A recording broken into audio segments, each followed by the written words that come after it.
The bruise on my shoulder blade looked like a map of somewhere I'd never want to visit.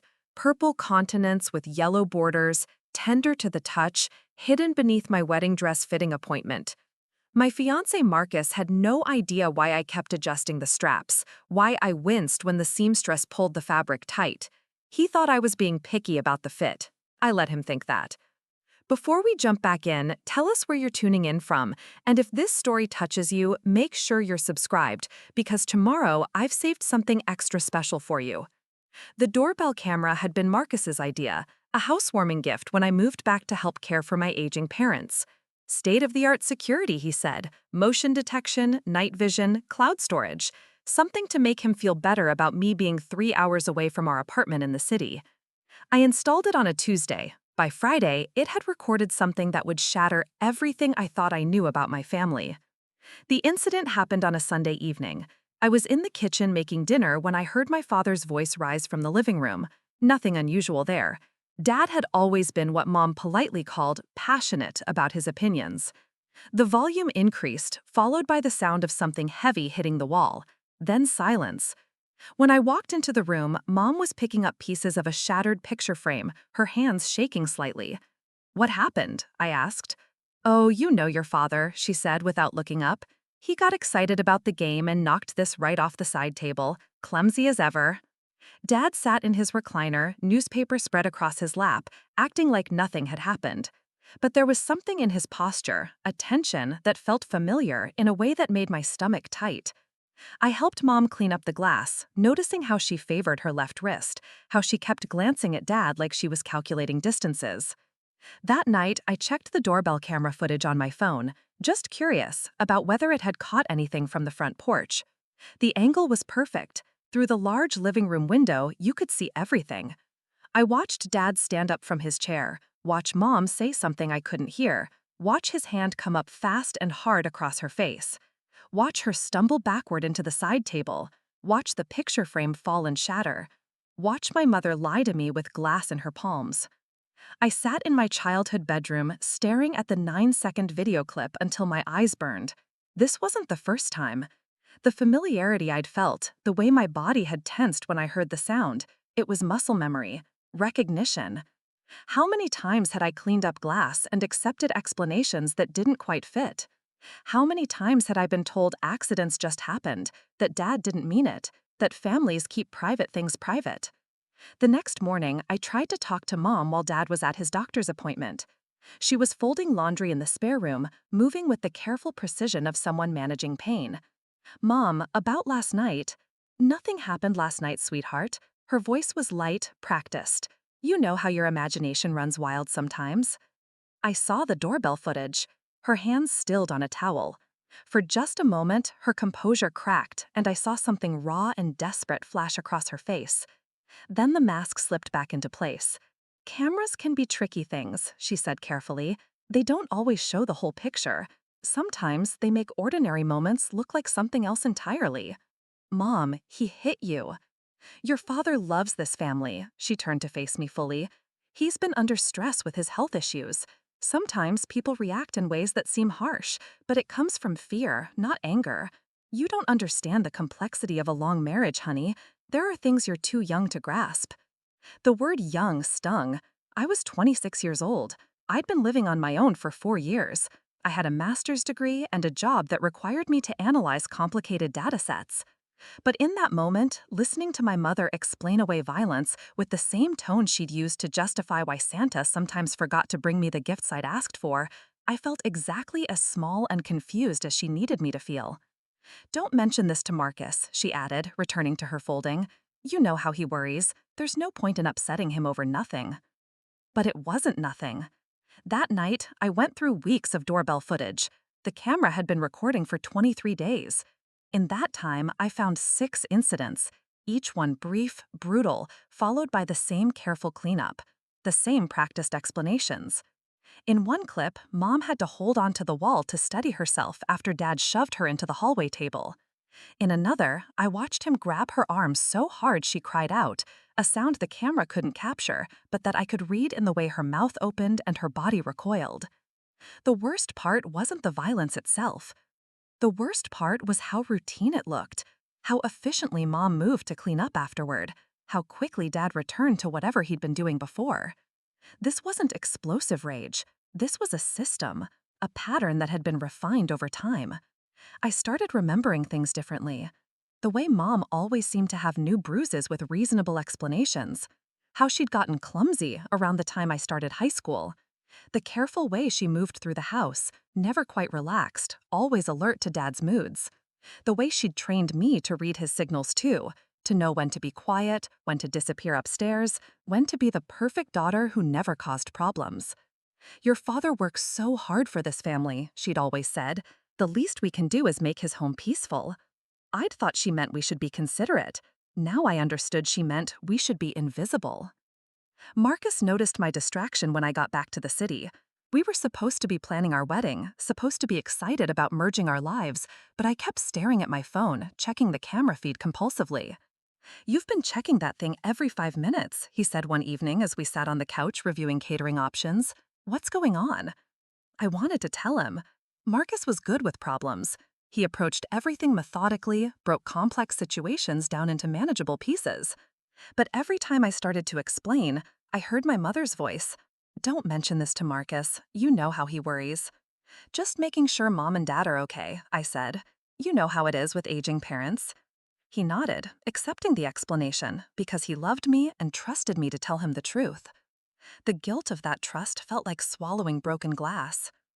2 weeks later, the camera caught something that changed everything. Dad hadn't just hit Mom, he'd thrown a coffee mug at her head. She ducked, and it had shattered against the wall behind her, leaving a dark stain that looked suspiciously like blood. When she stood up, her scalp was bleeding where a shard had grazed her. But that wasn't the part that made me pack a bag and drive 3 hours without calling first. The part that sent me speeding down the highway with my hands shaking on the steering wheel was what happened next. Mom had pulled out her phone and made a call. I couldn't hear what she said, but I could read her lips well enough to catch fragments. "Again," and "worse this time," and "don't know how much longer." She wasn't just enduring this, she was reporting it. To someone. I arrived at my parents' house near midnight. The porch light was on, and I could see the warm glow of the living room through the windows.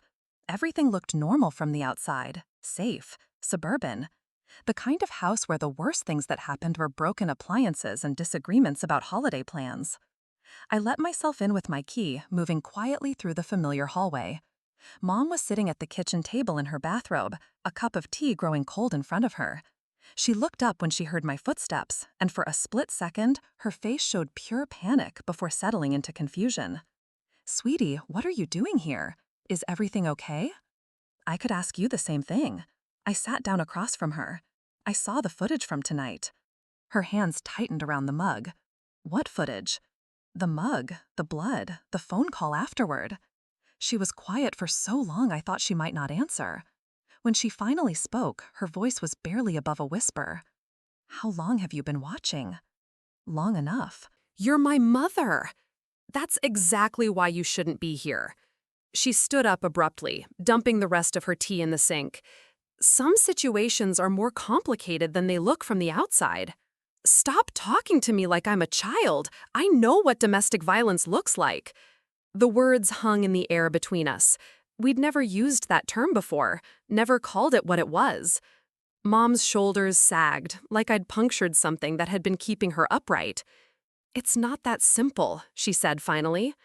"It is that simple. He hits you. That's not complicated. You don't understand what you're asking me to give up."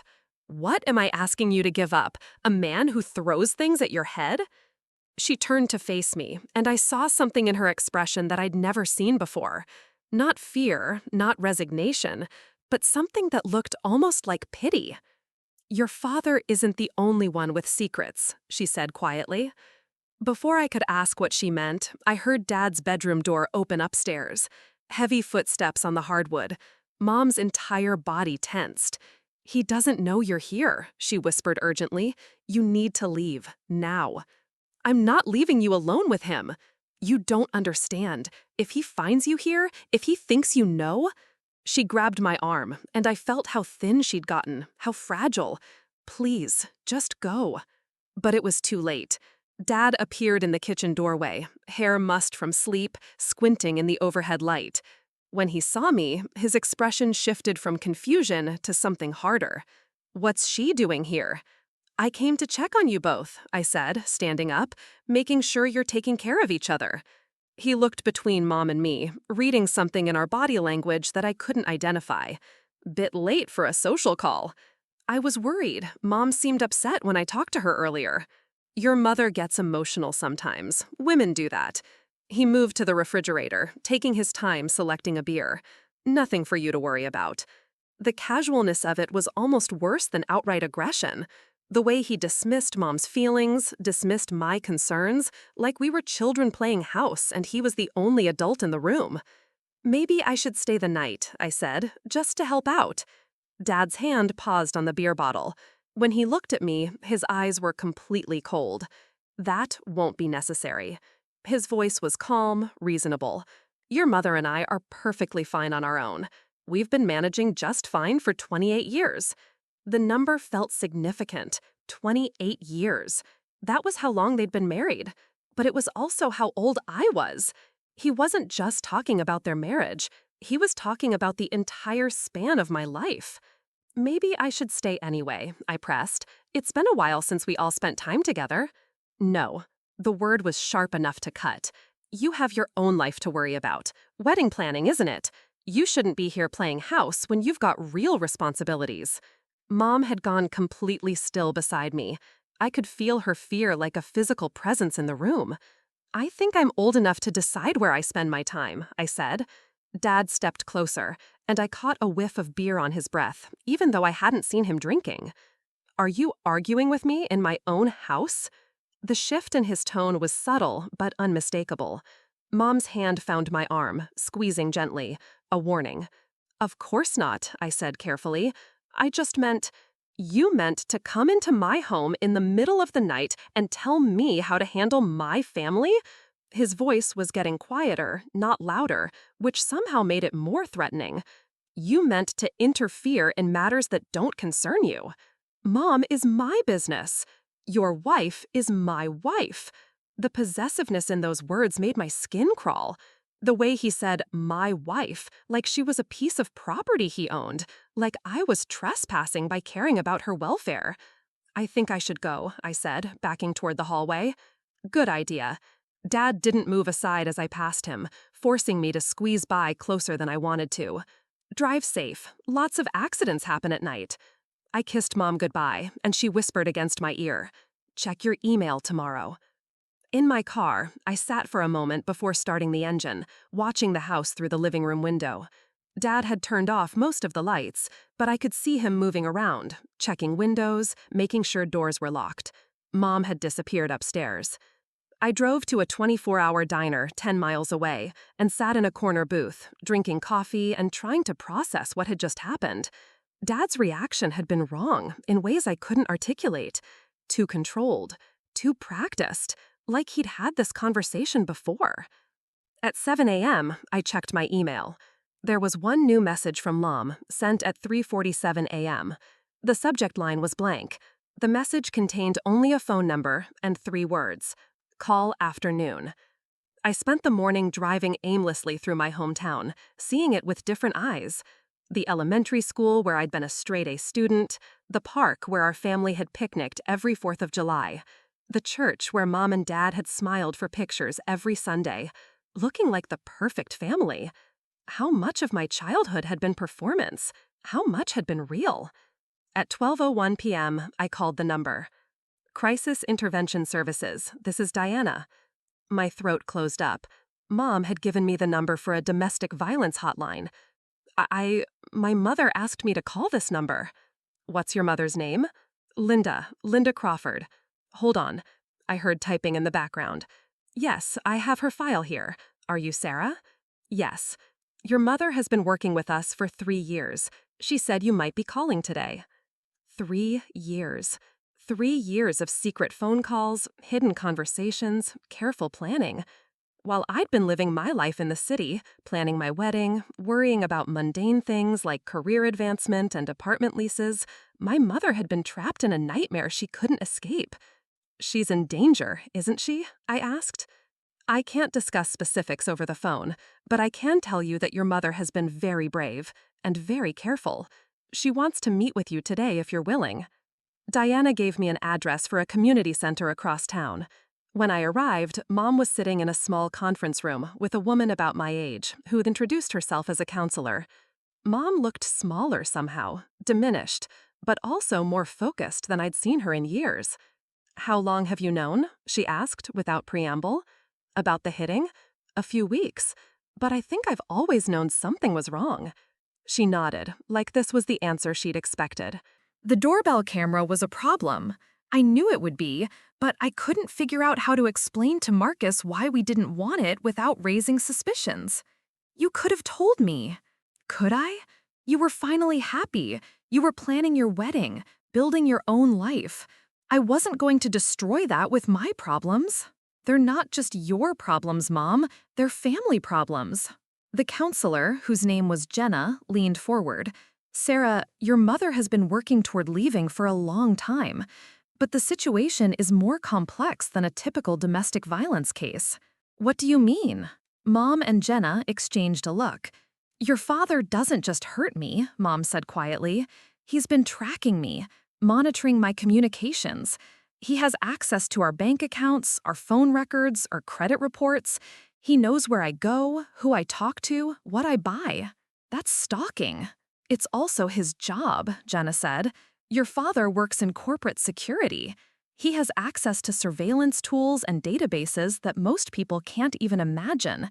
He's been using those resources to maintain control over your mother's life."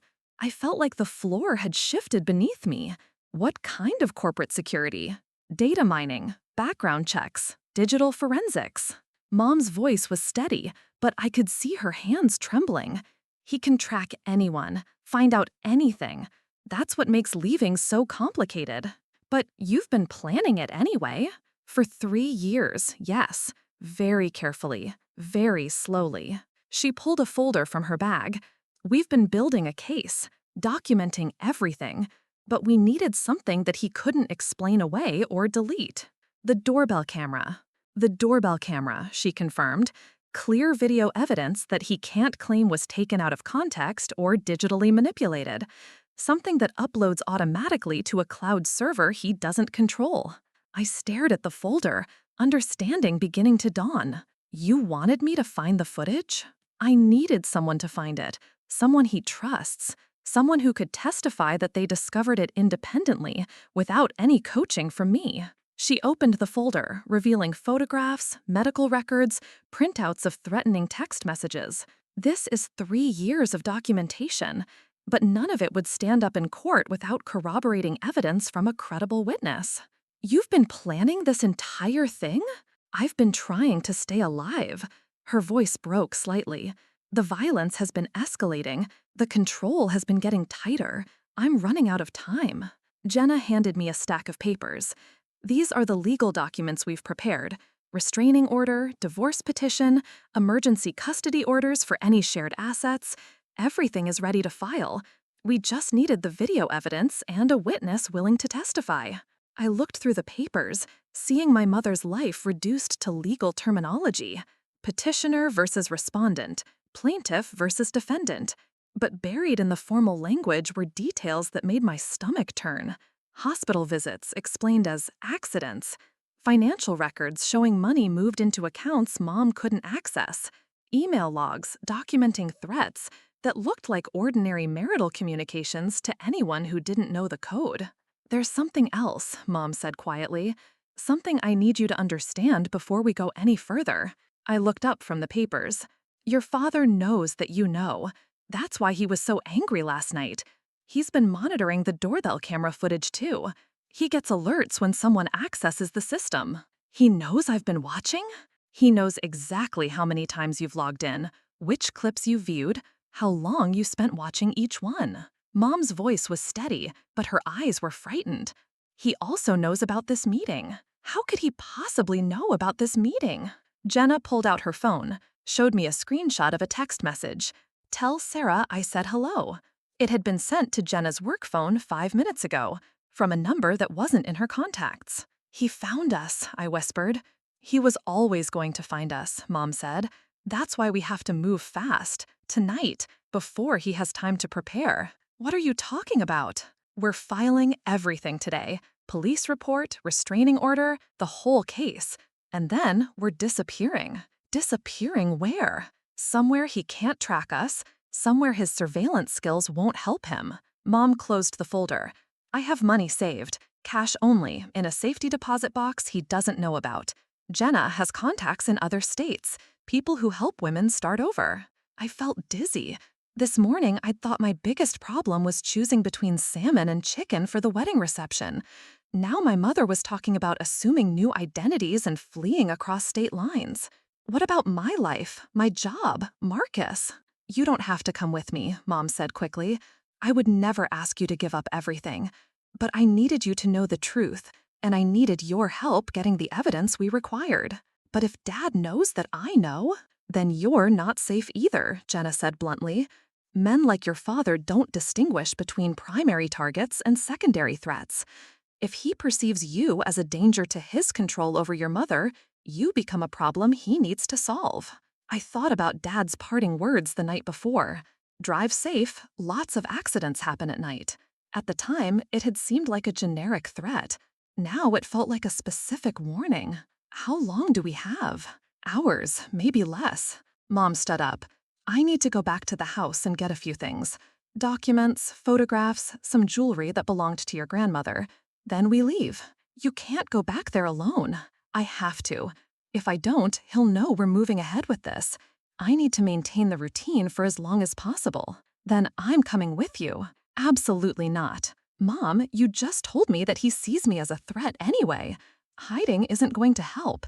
If we're doing this, we're doing it together. Jenna looked between us. There is another option. We could arrange for police escort while Linda retrieves her belongings. If we're filing the restraining order anyway.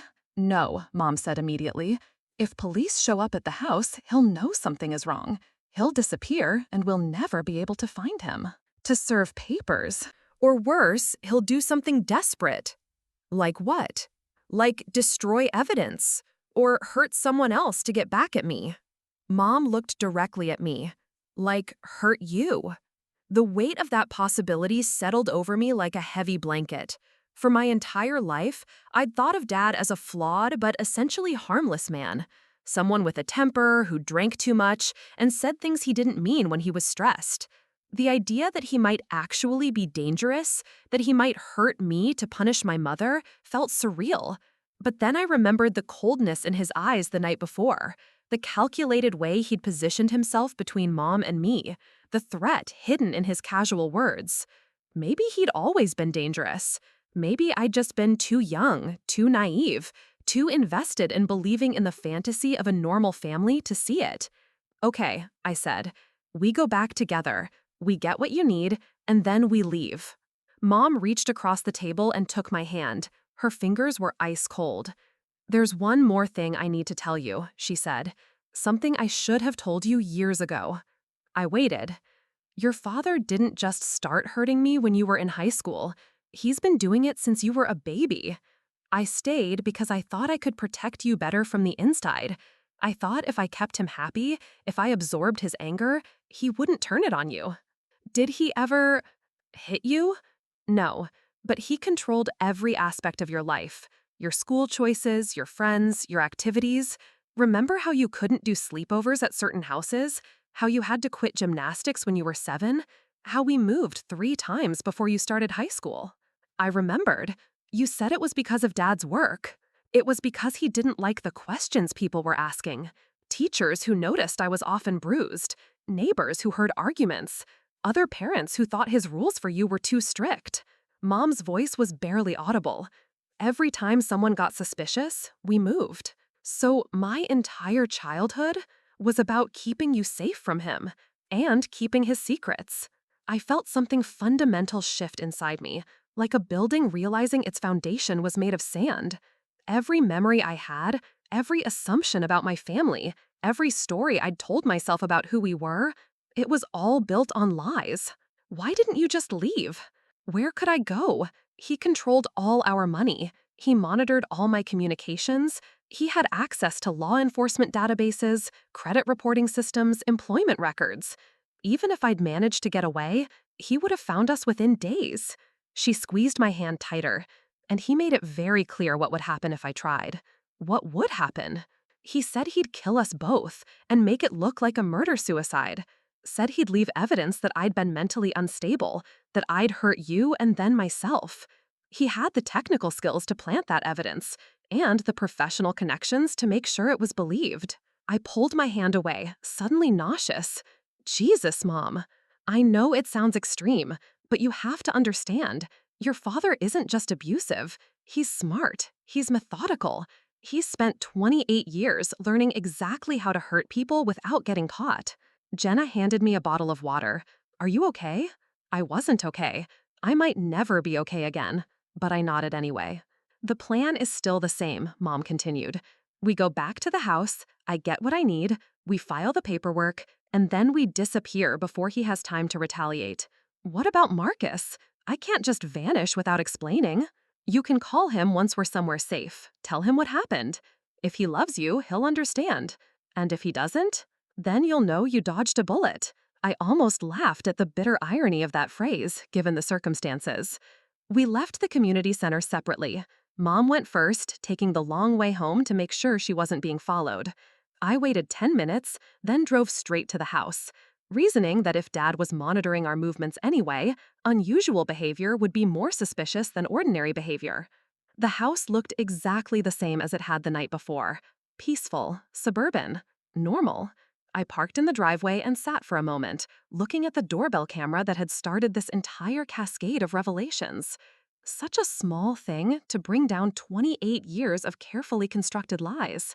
Mom was in the kitchen when I walked in, stirring something on the stove. The smell of her famous beef stew filled the air, warm and comforting, and completely at odds with everything I now knew about our family. Where's Dad? Hardware store. He'll be back in an hour. She didn't look up from the pot. We don't have much time.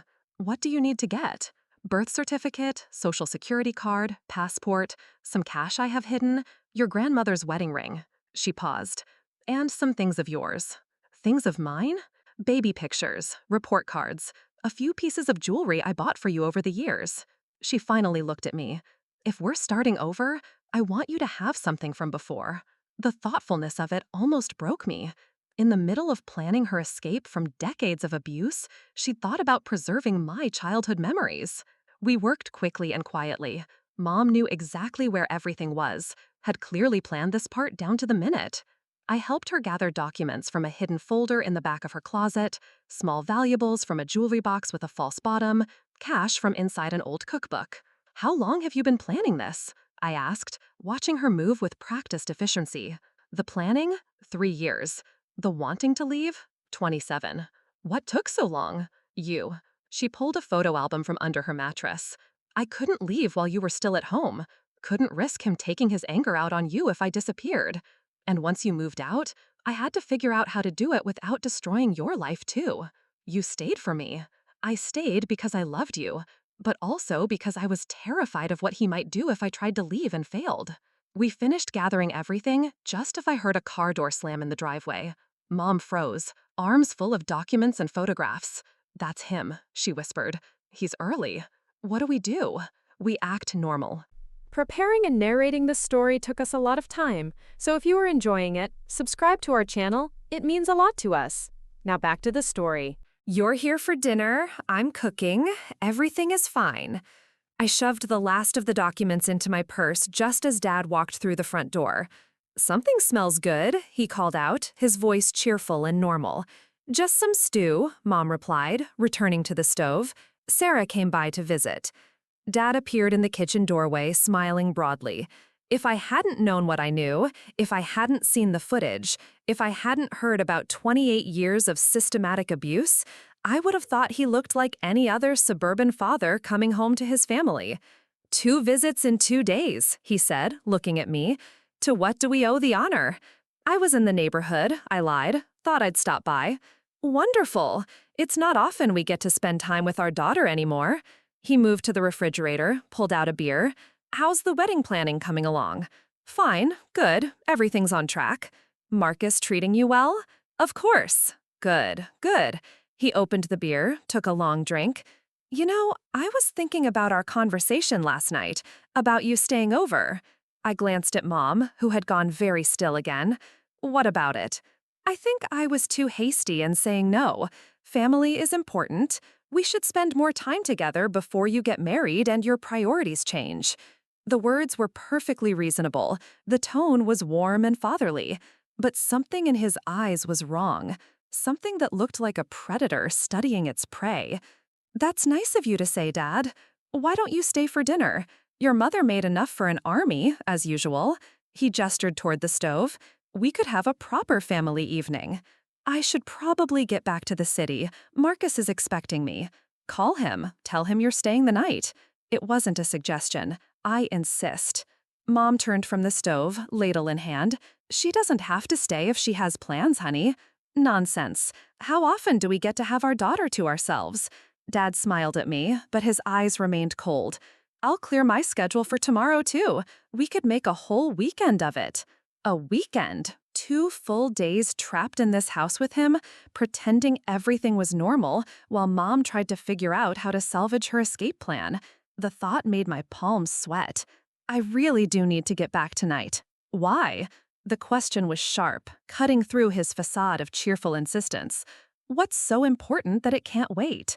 I scrambled for a reasonable answer. Work stuff. I have a presentation on Monday. It's Friday afternoon. You have all weekend to prepare. I like to get started early. Dad studied my face for a long moment. You know what I think? I think you're avoiding us. Ever since last night, you've been acting strange, jumpy, like you're afraid of something. I'm not afraid of anything. No? Then stay for dinner. Prove it. The challenge hung in the air between us. Mom was watching our exchange with barely concealed terror, recognizing something in Dad's tone that I was only beginning to understand. Okay, I said finally, I'll stay for dinner. Dad's smile widened. Excellent, I'll set the table. As soon as he left the kitchen, Mom grabbed my arm. He knows, she whispered urgently. He knows what we're planning. How could he know? The documents. I haven't touched that hiding spot in months. If he's been monitoring the house with cameras or motion sensors, you think he has cameras inside the house? I think he has whatever he wants, and I think we're in serious trouble. So what do? We eat dinner, we act normal, and we wait for an opportunity. What kind of opportunity?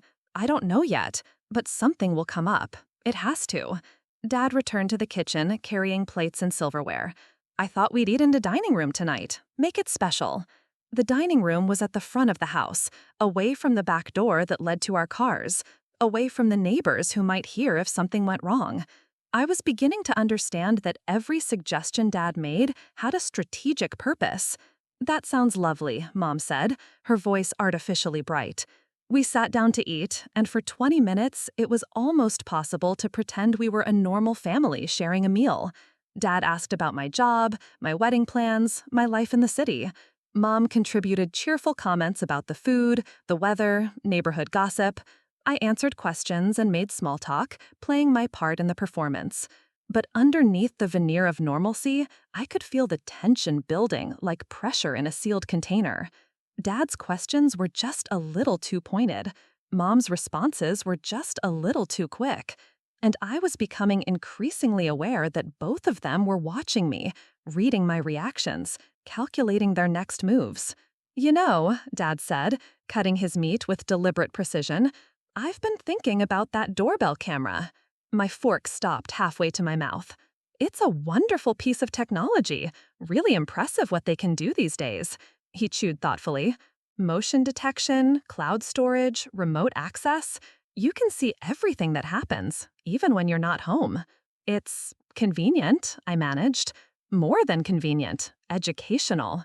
His eyes found mine across the table. Amazing what you can learn about people when they don't know they're being watched. Mom's hand tightened around her water glass. Of course, Dad continued, the really sophisticated systems work both ways. They don't just record what happens. They also track who's watching the recordings. When they log in, what they look at, how long they spend reviewing particular clips. My throat felt like it was closing. Did you know that, Sarah? That the people who own the system can see exactly how their cameras are being used? I set down my fork, no longer able to pretend to eat. I didn't know that. Oh yes, complete access logs, timestamps, IP addresses, device identifiers. It's all there, for anyone who knows how to look. He smiled pleasantly. Would you like to know how many times you've accessed our camera system in the past 3 weeks? Dad? 47 times, including a 3-hour session last Sunday night when you went through every single recording from the past month. His voice remained conversational, like he was discussing the weather. That's a lot of surveillance for someone who was just checking on her aging parents. Mom stood up abruptly. I think I'll start cleaning up. Sit down, Linda. The command was quiet but absolute. Mom sat. Now, Dad continued, turning his attention back to me, I'm curious about what you found so fascinating in those recordings. Was it the footage from last Sunday, when your mother had her little accident with the coffee mug? I couldn't speak, could barely breathe. Or maybe it was one of the earlier incidents, the picture frame perhaps? Your mother can be so clumsy sometimes. He took another bite of stew. Although, I suppose from a certain angle, those accidents might look like something else entirely. They weren't accidents, I whispered. No, Dad agreed. They weren't. The admission hung in the air like a confession and a threat all at once. But here's the thing, sweetheart. What looks like abuse to an outsider might actually be something completely different when you understand the full context. What context? Dad set down his fork and leaned back in his chair. Did your mother tell you about her problem? I glanced at Mom, who had gone pale. What problem? She didn't tell you? Dad shook his head sadly. Linda, that's not fair to our daughter. She deserves to know the truth about why you need so much supervision. Don't, Mom whispered. She has episodes, Dad said, ignoring her. Mental health episodes, violent ones. She's hurt herself before, hurt me. The incidents you saw on camera, they were me trying to restrain her during one of her breaks from reality. That's not true. Ask her about the time she broke her own nose punching the bathroom mirror, or when she gave herself those bruises on her arms by banging them against the kitchen counter. Dad's voice was full of compassion and concern. Ask her about the prescription bottles hidden in her jewelry box. I looked at Mom, who was staring at the table. Mom? He's lying, she said quietly. Am I? Sarah, go look in your mother's jewelry box, top drawer of her dresser. You'll find bottles of antipsychotic medication that she's supposed to be taking, but isn't. I wanted to call him a liar, wanted to dismiss everything he was saying as manipulation, but something in Mom's posture told me there was truth mixed in with the deception. The medication is real, Mom said finally, still not looking up, but not for the reasons he's telling you. What reasons then? He's been drugging me, her voice was barely audible, for years, slipping pills into my food, my drinks, making me confused, disoriented. Then, when I reacted badly to being medicated without my knowledge, he used those reactions as proof that I was mentally unstable. Dad laughed, a sound with no humor in it. Sarah, does that sound reasonable to you? That I've been secretly medicating your mother for years without anyone noticing? He's a professional, Mom said, finally looking up. He knows exactly how to manipulate situations to get the results he wants. I'm a data analyst, Linda. I review security footage and run background checks. I'm not a psychiatrist or a pharmacist. You're a liar. The word cracked like a whip across the dinner table. Dad's expression didn't change, but something shifted in the air around us. Careful, he said softly. She knows, Mom said, addressing me directly. She's seen the footage. She knows what you really are. What I really am? Dad repeated. And what is that exactly? A man who beats his wife. A man who controls and threatens and hurts people he's supposed to love. A man who has spent 28 years taking care of a woman who can't take care of herself. They stared at each other across the table, and I realized I was witnessing the end of decades of careful pretense. Whatever game they'd been playing, whatever lies they'd been maintaining, it was all dissolving in real time. "Sarah," Dad said, not taking his eyes off Mom, "your mother and I need to have a private conversation. Why don't you go upstairs?" "No," I said immediately. "No? I'm not leaving her alone with you." Dad finally looked at me, and what I saw in his face made my blood freeze. Not anger, not even annoyance, just cold calculation. "I see," he said. "You've chosen sides. I've chosen reality." "Have you?" "Because reality is more complicated than you think." He stood up slowly. "Reality is that your mother has been planning to destroy this family for years. Reality is that she's been feeding you lies to turn you against me. Reality is that you walked into something you don't understand, and now you're in way over your head. The only thing I don't understand is how you got away with this for so long." "Because I'm very good at what I do." Dad moved around the table toward me. "And because people see what they want to see. For 28 years, everyone has seen a successful marriage, a loving father, a stable family. That's not going to change because a young woman thinks she found something interesting on a security camera. The footage can be interpreted many different ways, especially when there are questions about the mental health of one of the participants." I looked at Mom, understanding flooding through me. "He's going to say you were having a breakdown, that the recordings show him trying to help you, not hurt you." "That's exactly what he's going to say," Mom confirmed. "And he has 28 years of documentation to back it up. Medical records, pharmacy receipts, incident reports, all carefully crafted to support whatever narrative he needs." Dad smiled. "Your mother understands the situation perfectly. Too bad it took her so long to explain it to you." "What do you want?" I asked. "I want my family back. I want my wife to stop telling stories. I want my daughter to stop interfering in things that don't concern her." He was standing directly behind me now. "I want life to go back to normal." That's not going to happen, isn't it? Because from where I stand, you have two choices.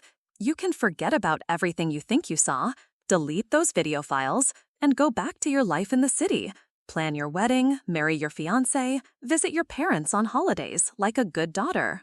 Or you can continue down this path and discover just how far I'm willing to go to protect my family. The threat was clear, even if the specifics weren't.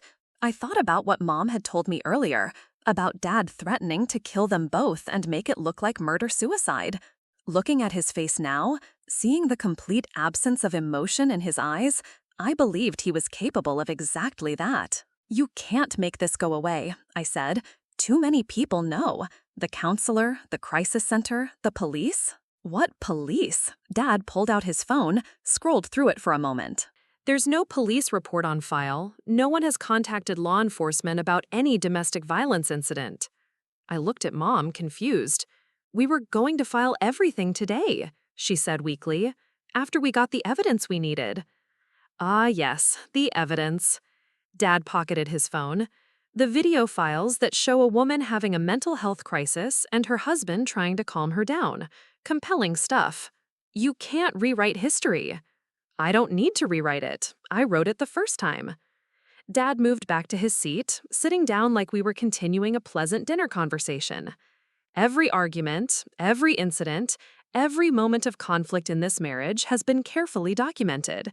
Your mother's instability, her paranoid delusions, her tendency toward self-harm. It's all there in black and white. The crisis center has her real story.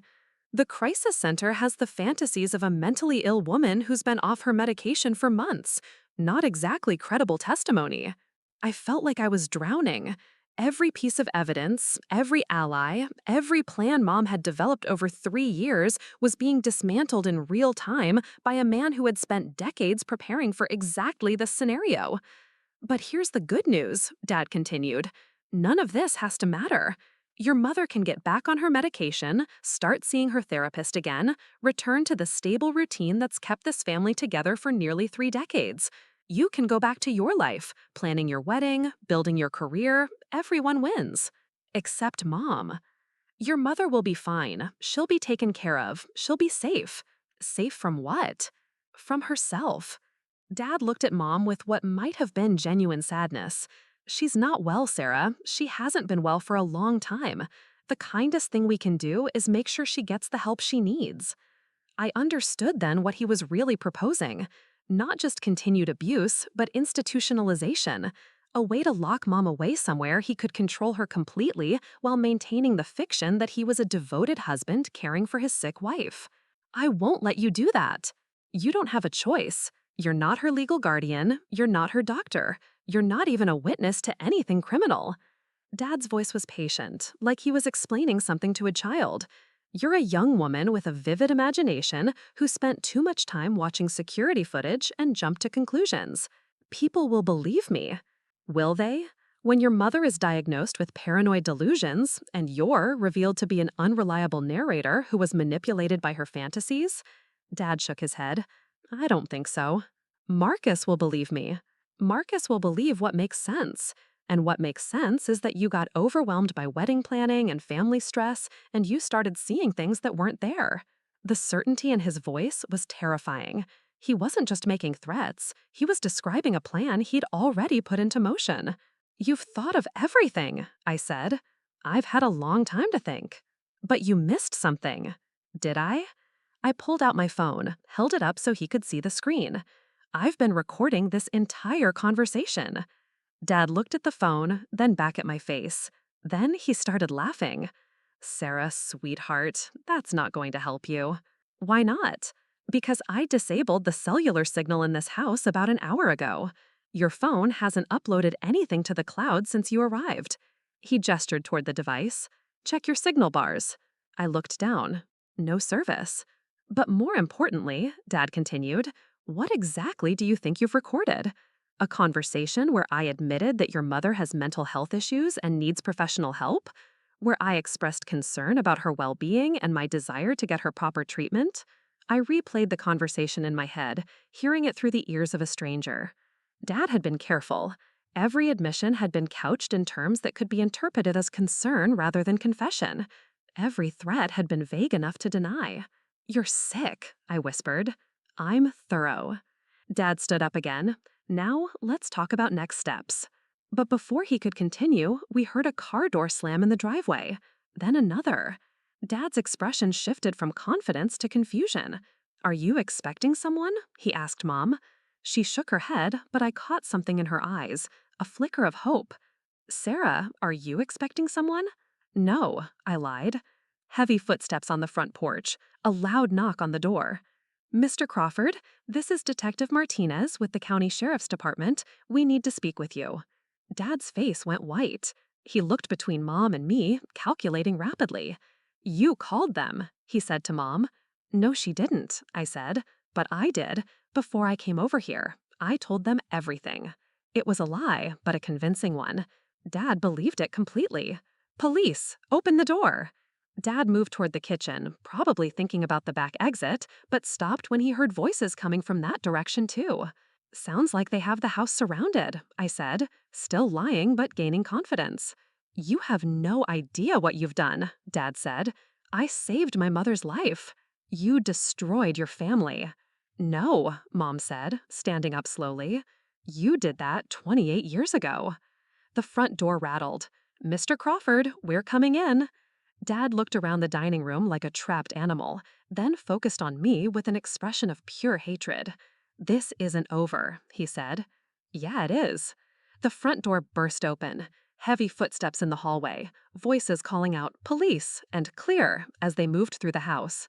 Detective Martinez appeared in the dining room doorway, weapon drawn but pointed at the floor. He was a large man with graying hair and kind eyes that took in the scene quickly. Everyone okay in here? We're fine, I said.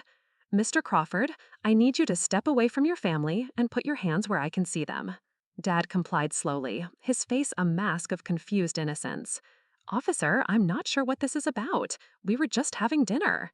We have reports of domestic violence. We need to speak with Mrs. Crawford and your daughter. Of course, but I think there's been some misunderstanding. My wife has been having some mental health issues lately, and I'm afraid our daughter has been influenced by some rather fantastic stories. Detective Martinez looked at Mom. Ma'am, are you injured?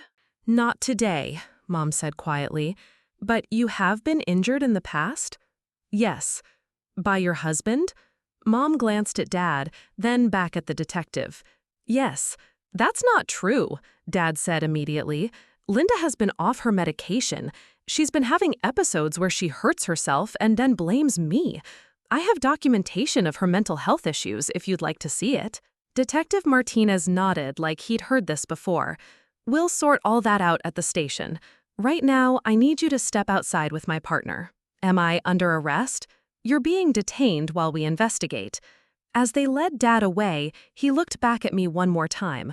This isn't over, he repeated. But it was over. At least the immediate crisis was over. What I hadn't told anyone, what I couldn't tell anyone, was that I really had called the police before coming to the house. Not because I'd planned to, but because Marcus had done it for me. I'd called him from the community center, crying and confused, trying to explain what was happening without really understanding it myself. Marcus had listened to my disjointed story about doorbell cameras and crisis counselors and escape plans, and then he'd done what he always did when faced with a problem. He'd taken action. He'd called the sheriff's department, explained that his fiancé was in danger, and given them our address.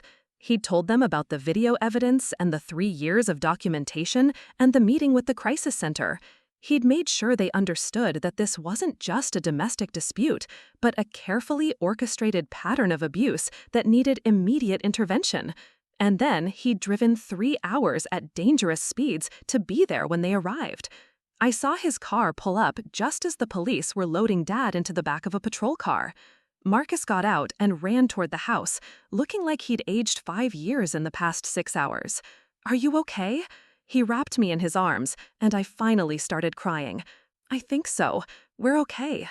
I'm so sorry I wasn't here sooner. You were perfect. You did exactly the right thing." Mom was talking to Detective Martinez on the front porch, showing him some of the documents we'd gathered earlier. Even from a distance, I could see that she looked different, smaller, but also somehow stronger, like she was finally able to stop carrying a weight she'd been holding for 3 decades. "What happens now?" Marcus asked. "I don't know. Legal stuff, I guess. Court dates and lawyers and figuring out how to start over. We'll figure it out together." "We? You think I'm going anywhere? You think any of this changes how I feel about you?" Marcus held me tighter. "Your family isn't your fault. Your father's choices aren't your responsibility. And your mother's courage is part of what makes you who you are." I looked over at Mom, who was still talking to the detective, but kept glancing toward me with an expression I'd never seen before. Not fear, not calculation, not careful performance. Just love. "It's going to be complicated," I warned Marcus. "Good thing I like complicated problems." 3 months later, I was sitting in a courthouse waiting for Dad's sentencing hearing. He'd pled guilty to multiple counts of domestic assault in exchange for a reduced sentence, probably on the advice of a lawyer who recognized that fighting the charges would only lead to more serious convictions. Mom was sitting beside me, wearing a dress I'd helped her pick out. She'd gained weight since moving out of the house, and color had returned to her face. She was seeing a therapist, taking medication that she'd chosen for herself, and slowly learning how to make decisions without calculating whether they would make someone angry. Marcus was on my other side, reviewing his notes for the victim impact statement he'd insisted on giving. Even though he wasn't technically a victim, the judge had agreed to let him speak about the impact Dad's abuse had had on our relationship and our families. The crisis counselor, Jenna, was there too, along with Detective Martinez and several other people who had become part of our strange extended family over the past few months. When they brought Dad into the courtroom, I was surprised by how ordinary he looked.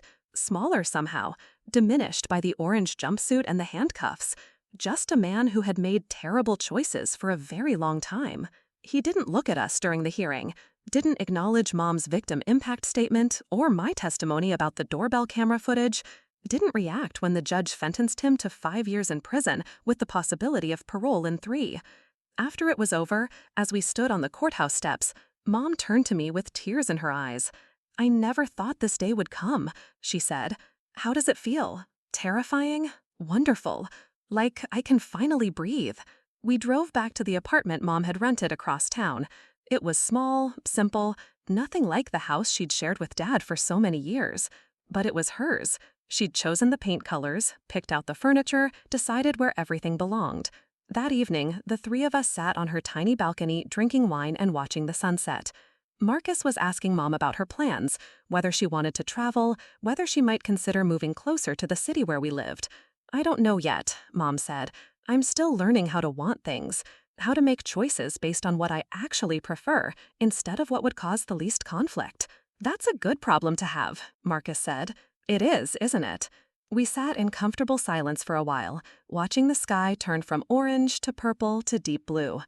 I thought about the doorbell camera that had started everything, still installed at the house that now stood empty. A simple piece of technology that had revealed a complex web of lies and control and pain. But also hope, also courage, also the possibility that sometimes when you finally ask the right questions, you discover that the truth is worth whatever it costs to find it. What are you thinking about? Mom asked. Just how different everything is now. Better different or worse different? I looked at her, sitting relaxed in her own chair, in her own space, making her own choices about how to spend her evening. I looked at Marcus, who had driven 3 hours and called the police and stayed by our side through months of legal proceedings without ever making me feel like I was a burden. Better, I said. Definitely better. Mom raised her wine glass. To new beginnings. To telling the truth, Marcus added. To doorbell cameras, I said. And we all laughed.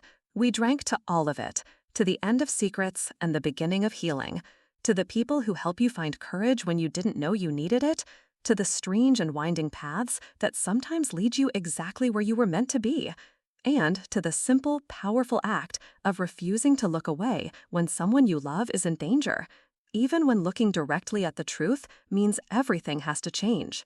6 weeks after Dad's sentencing, the first letter arrived. Mom found it slipped under her apartment door on a Tuesday morning, her name written in block letters across plain white paper. No return address, no postmark. Hand-delivered. Inside was a single sentence. Forgiveness is a choice, Linda. Choose wisely. She called me immediately, voice shaking as she read the words aloud. He's still in prison, isn't he? This can't be from him. I was at work, staring at spreadsheets and trying to focus on quarterly reports when my phone rang. The fear in Mom's voice transported me instantly back to those terrible months before the trial, when every shadow could hide a threat. It's not his handwriting, she continued, and the paper feels expensive, not prison commissary stuff. Did you call Detective Martinez? He's retired, but I called the new detective, Rodriguez. She's coming over this afternoon to look at it. I took the rest of the day off and drove to Mom's apartment, my hands tight on the steering wheel. We'd thought it was over. We'd thought sentencing meant safety, that Dad being locked away meant we could finally exhale. The idea that someone else might be carrying on his work felt like stepping back into a nightmare we'd already escaped. Detective Rodriguez was younger than Martinez had been, with sharp eyes and an efficient manner that reminded me of a surgeon. She photographed the letter from multiple angles, dusted the paper for fingerprints, and asked Mom detailed questions about anyone who might have Dad's best interests at heart. Did your husband have close friends? Family members who might blame you for his incarceration? Mom thought for a long moment. He was never close to anyone. That was part of the problem. He kept me isolated from my friends and family, but he was isolated too, by choice. What about work colleagues? He mostly worked alone. Corporate security isn't exactly a team sport. Business associates? People he might have done favors for over the years? That question made Mom pause. He used to get calls sometimes, late at night. He'd take them in his office with the door closed. I always assumed it was work, but the timing was odd. Rodriguez made notes on her pad. We'll look into his phone records, see if there are any patterns. In the meantime, I want you both to be extra careful. Don't go anywhere alone if you can help it. Vary your routines, and call me immediately if anything else like this happens. She left her card and a promise to increase patrols around Mom's building. After she was gone, Mom and I sat in her kitchen drinking tea and trying to pretend we weren't both jumping at every sound from the hallway. Maybe it's just someone playing a prank, I said, though I didn't believe it. Or maybe your father had connections we didn't know about. What kind of connections? The kind that don't like it when their secrets get exposed in open court. The thought sent a chill through me. During the trial, some details about Dad's work had come out. His access to surveillance databases, his ability to track people and gather information that should have been private. The prosecutor had painted him as a man who abused his professional resources for personal control. But what if there was more to it? What if he'd been doing similar favors for other people? You think he was blackmailing people? I think your father knew how to find information that people wanted to keep hidden, and I think some of those people might be very unhappy that he's no longer available to keep their secrets. That night, I stayed over at Mom's apartment, sleeping on her couch and waking every time the building settled or a car passed on the street outside.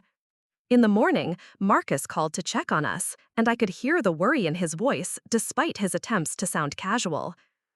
Rodriguez thinks it's probably nothing, I told him, just someone trying to scare us. Are you scared? Terrified. I'm coming up there. You don't have to. I'm already in the car. Marcus arrived that afternoon with 2 suitcases and a determined expression.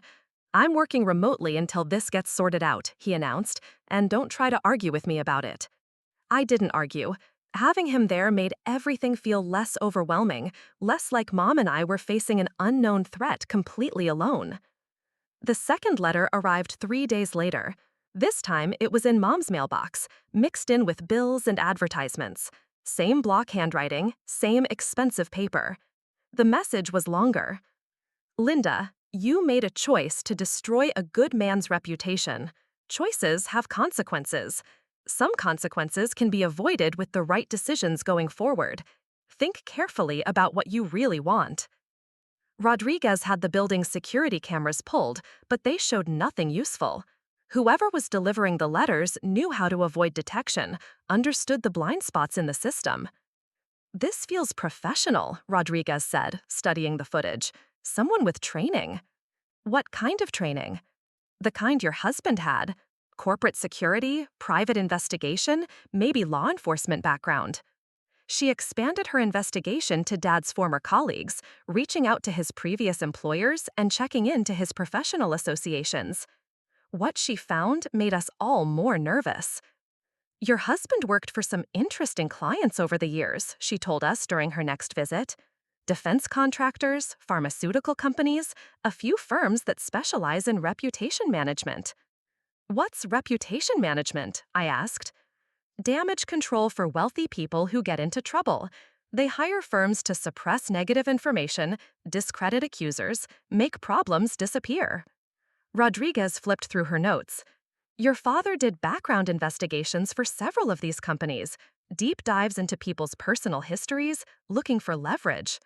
Leverage for what? To silence them, to make them go away quietly. The implications hit me like a physical blow. You think he was helping people cover up abuse?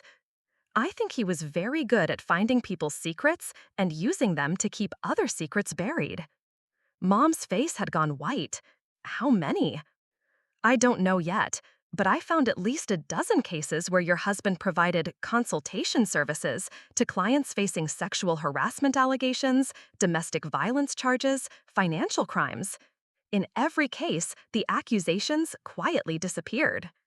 Because he found dirt on the accusers, or their families, or their lawyers, or anyone else who might have supported them. Rodriguez closed her notebook. Your husband wasn't just an abuser. He was part of a network of people who enable abuse by protecting abusers. That evening, Mom and I sat on her balcony trying to process what we'd learned. The man who had terrorized our family for decades hadn't been acting alone. He'd been part of something larger, more organized, more dangerous than we'd ever imagined. Do you think that's why the letters started? Mom asked. Because people are worried about what else might come out? Maybe. Or maybe someone's afraid we'll start talking about Dad's other activities. I don't know anything about his other activities. But they don't know that. The third letter came a week later, and this time the tone was different. Less polite suggestion, more direct threat. Linda, your stubbornness is putting people at risk, not just yourself, but your daughter and her fiancé. Marcus is a good man with a promising career. It would be tragic if his association with your family damaged his future prospects. Some employers are very particular about the character of their executive families. I read the letters 3 times before the full meaning sank in. They're threatening Marcus's job. More than that, Mom said grimly. They're threatening to destroy his reputation the same way your father destroyed other people's reputations. I called Marcus immediately, explaining what the letter said. He listened in silence, then sighed heavily. I'll call Rodriguez. We need to know who these people are and what they want. What if they really can hurt your career? What if staying involved with this puts you at risk? Then that's a risk I'm willing to take. His voice was firm. I'm not abandoning you because someone wants to play intimidation games.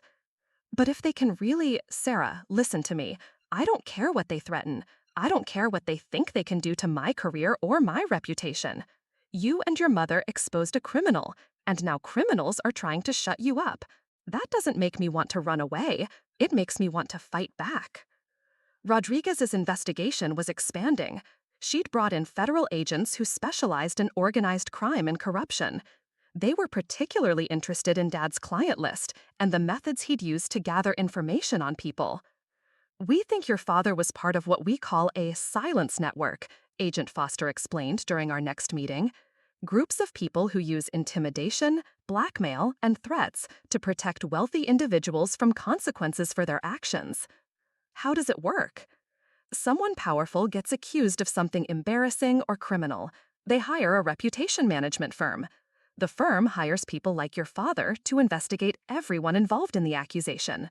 They look for anything that can be used as leverage: financial problems, personal scandals, family secrets, professional vulnerabilities. And then they use that information to make people back down. Exactly. They don't usually have to follow through on the threats. Just demonstrating that they know your secrets is enough to convince most people to stay quiet. But what happens when someone doesn't stay quiet? Agent Foster's expression darkened. That's what we're trying to prevent. The fourth letter arrived while Agent Foster was still in town. This time, it wasn't delivered to Mom's apartment. It was waiting on the windshield of my car when I left work, tucked under the wiper blade like a parking ticket. Sarah, your mother's refusal to be reasonable is escalating an unnecessary situation. You seem like an intelligent young woman. Perhaps you can convince her that some battles aren't worth fighting. Consider what's really at stake here. Consider who gets hurt if this continues. I called Rodriguez immediately, but by the time she arrived at my office building, whoever had left the letter was long gone. The security cameras showed nothing useful. Whoever was doing this knew how to avoid detection.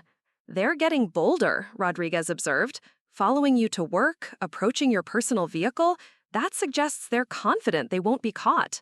Or that they're getting desperate, Agent Foster added. The longer your mother refuses to back down, the more pressure they're under from their clients. What exactly do they want her to do? Recant her testimony, claim she made everything up, say your father was innocent and she was having a mental breakdown. The idea was so absurd, it would have been laughable if it weren't so threatening. No one would believe that after all the evidence. You'd be surprised how convincing a well-orchestrated character assassination can be, Foster said. They discredit the victim, create doubt about the evidence, suggest alternative explanations for everything. Even if they can't get the conviction overturned, they can make your mother look unreliable enough that she'd never be believed about anything else. Anything else like what? Like whatever other crimes your father might have helped cover up. That night, Marcus and I had a long conversation about what we were really facing. It wasn't just lingering retaliation from Dad's conviction anymore. We were potentially targets of people who had much more to lose than one man's reputation. Maybe we should consider leaving town, I said, just for a while, until the investigation is finished. Where would we go? These people found your car at work. They know where you live, where your mother lives, probably where I live too. Running away doesn't solve the problem. But staying here might get us killed. Or it might get them caught. Marcus turned to face me. Foster thinks they're close to identifying some of the network members. If we disappear now, we might never get another chance to stop this. I don't want to be a martyr for justice. You're not a martyr, you're a witness. And right now, you might be the only thing standing between these people and their next victims. The weight of that responsibility felt crushing. I'd never asked to be part of something this big, this dangerous. I just wanted to protect my mother from an abusive husband. Now I was supposedly helping to expose a criminal network that had been operating for years. The fifth letter was different again. It arrived by certified mail, requiring Mom's signature, giving it an official quality that made it even more threatening. Linda, we had hoped to resolve this matter quietly and amicably. Your continued refusal to cooperate has forced us to take a more direct approach. We know about the safety deposit box in Springfield. We know about the documents you've been collecting. We know about the insurance policy you took out on your daughter. These kinds of precautions suggest you understand the seriousness of your situation. We hope you also understand that precautions can be circumvented by people with the right resources and motivation. Mom's hands were shaking as she read the letter aloud. How do they know about the safety deposit box? What's in it? Copies of everything. All the documents from the case, backup copies of the doorbell camera footage, records of Dad's clients that I managed to find. She looked at me with fear in her eyes. And my will, instructions for what to do if something happens to me. What insurance policy? Life insurance. I took out a policy naming you as beneficiary about a year ago when I was first planning to leave your father. I wanted to make sure you'd be financially secure if something went wrong. The mention of the insurance policy was particularly chilling because it suggested they weren't just threatening us, they were planning ahead for what they might do to us. Agent Foster was furious when we showed him the letter. This is a direct threat against federal witnesses. We can't wait any longer. What does that mean? It means we're moving to protective custody, both of you, tonight. For how long? Until we can arrest the people sending these letters and dismantle their network. But our lives will still be here when this is over, if you're alive to come back to them. The safe house was a nondescript apartment in a suburb, an hour away from Mom's place. Federal marshals drove us there in separate cars, taking circuitous routes to make sure we weren't followed. We were allowed to bring one bag each and told that all communication with the outside world would be monitored. Marcus had to stay behind. As much as he wanted to come with us, the marshals explained that protecting 3 people was more complicated than protecting 2, and his presence might actually make us less safe. I'll be fine, he assured me as we said goodbye in Mom's apartment. They're not really interested in me. I'm just leverage to get to you. What if that changes? Then I'll deal with it. But right now, you need to focus on staying safe. The safe house felt like a strange combination of prison and vacation rental. Clean, furnished, anonymous. 2 bedrooms, a small kitchen, a living room with no windows facing the street. Cable television, but no internet. A landline found that only worked for outgoing calls to approved numbers. Mom and I settled into an odd routine. We cooked simple meals, watched daytime television, played cards, and tried not to think about how long we might be stuck there. The marshals assigned to us, Jennifer and Tom, were professional and kind, but their presence was a constant reminder of how much danger we were supposedly in. How long does this usually take? I asked Jennifer one evening. Depends on how complicated the case is. Sometimes a few weeks, sometimes months. Months? Your father's network appears to be pretty extensive. Agent Foster's team is working their way through years of records, trying to identify all the players and build cases against them. What happens to us after that? Hopefully, you go back to your normal lives. Sometimes witnesses need longer-term protection, new identities, relocation, but that's usually for cases involving organized crime families or drug cartels. What's the difference between this and organized crime? Jennifer considered the question. Honestly, not much. Same tactics, same disregard for the law, same willingness to hurt people to protect their interests. The only difference is that these people wear suits instead of leather jackets. 2 weeks into our stay at the safe house, Agent Foster came to visit with updates on the investigation. They'd identified at least 3 members of the network who had been sending the letters, all former colleagues of Dad's in the corporate security world. We've arrested 2 of them, he said. The 3rd is still at large, but we have warrants out. What about their clients, the people they were protecting? That's more complicated. We have evidence of the cover-ups, but proving that the clients knew about the illegal methods is harder. So they might get away with it? Some of them, probably. But we've disrupted their operations significantly. And we've got your father's files, which detailed dozens of cases where evidence was suppressed or victims were intimidated into silence. Will those cases be reopened? Some of them. It depends on the statute of limitations and whether the victims are willing to come forward again. Foster's visit was encouraging, but it also made clear that this was bigger than we'd imagined. Dad hadn't just been an abusive husband. He'd been a key player in a system that had protected powerful people for years. How many victims? Mom asked quietly. We're still counting, but it's significant. Your willingness to speak out may have given a lot of people their first real chance at justice. After Foster left, Mom and I sat in the safe house living room, processing what we'd learned. The magnitude of it was overwhelming. Our family's private nightmare had somehow become part of a much larger story about corruption and cover-ups. Do you regret it? I asked. Speaking out, I mean, knowing what it led to? Mom was quiet for a long time. I regret that it was necessary. I regret that your father hurt so many people. I regret that I stayed silent for so long. She paused. But no, I don't regret speaking out. Even if it's dangerous, even if it's complicated, it was the right thing to do. What if we'd just stayed quiet, kept the abuse in the family, handled it privately? Then your father would still be out there, still helping other abusers escape consequences. And someday you might have found yourself in a similar situation with no way out. Mom looked at me directly. I stayed quiet for 28 years, thinking I was protecting you. But silence doesn't protect anyone. It just enables more harm. 3 weeks into our stay, we got news that the third fugitive had been arrested trying to leave the country. With all 3 letter writers in custody, the immediate threat to our safety was significantly reduced. Does that mean we can go home? I asked Jennifer. Not yet. Foster wants to make sure there aren't other network members who might retaliate.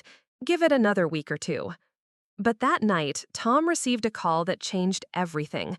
Someone had broken into Mom's apartment, searching through her belongings and destroying much of her furniture in the process. Professional job, Detective Rodriguez reported when she called to update us. They knew what they were looking for, went straight for filing cabinets, desk drawers, anywhere documents might be stored. Did they find anything? Hard to say, but they left a message. What kind of message? Spray painted on the living room wall. We know where you are.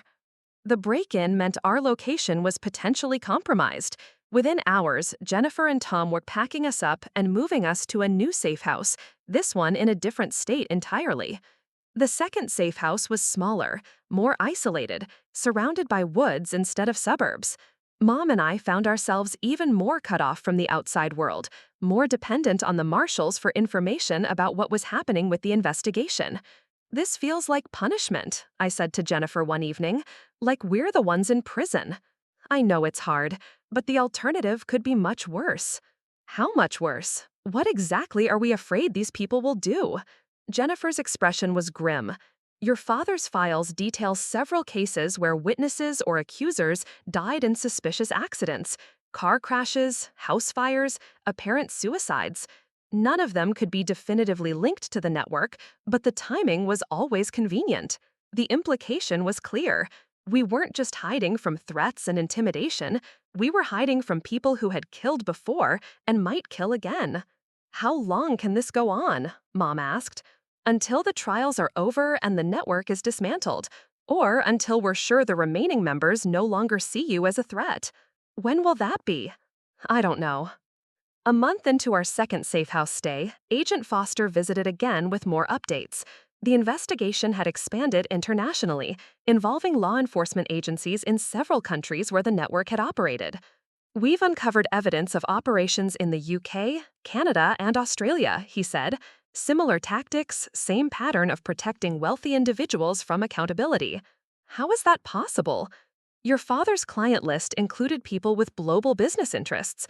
When they got into trouble in different countries, they needed protection in those countries too. And Dad helped coordinate that? He was part of a larger system, different specialists in different locations, all working together to suppress inconvenient truths.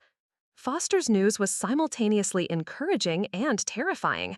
Encouraging because it suggested the investigation was making real progress toward dismantling something genuinely harmful.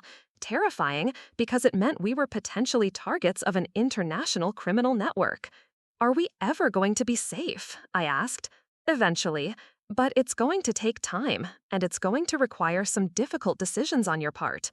What kind of decisions?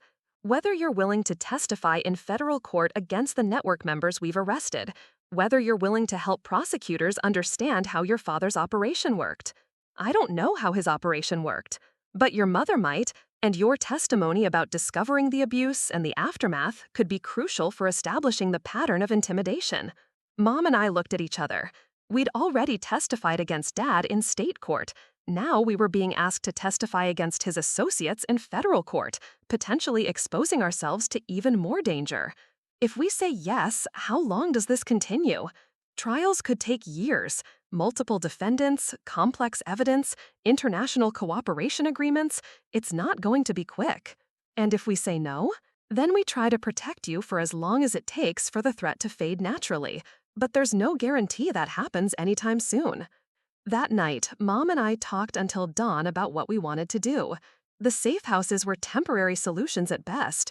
We couldn't hide forever, couldn't build new lives while constantly looking over our shoulders. I think we have to see this through, Mom said finally. Not just for us, but for all the other victims who never got a chance to speak. Even if it takes years? Even if it takes years. I thought about Marcus, waiting for me back home, trying to build a life with someone who might be in protective custody indefinitely. I thought about the career I'd put on hold, the wedding we'd postponed, the normal life that seemed to be slipping further away with each passing day.